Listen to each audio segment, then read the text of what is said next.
And this is actually not a surprise kasi alam ko na yung laman nito pero gusto ko lang ng konting unboxing. This is from Gabor. Parang sabihin, parang Ilocano Gaboran to pa kita.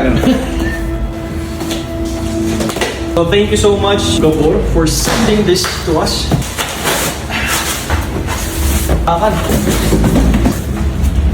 Pinadalhan tayo ng Gabor ng air fryer.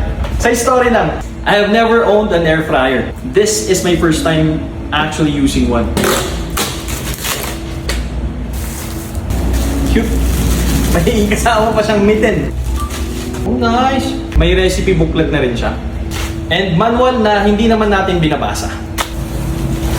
So basically, this equipment has 3 parts. Stainless steel na tray, tapos yung drip tray. Hindi ko pa alam kung saan ko gagamitin to. Pero I'm waiting for Chef Carlo ng Eduardo's. By the way, nandito tayo sa Eduardo's ngayon. And makikigamit tayo ng kanilang kusina. This is going to be our studio for tonight. Kasi nga, muulan-ulan. And yung studio ko sa gilid ng kalsada, sarado. Kasi umuulan nga. It's naman na. Kaka-unbox ko pa lang pero ang ganda na agad ng first impression. Sobrang sleek na itong black version. Premium tignan at malinis yung design. Mukhang mas mahal pa kaysa sa actual price niya. Excited na akong gamitin to. Abangan nyo yung next video para makita nyo kung paano namin siya gagamitin.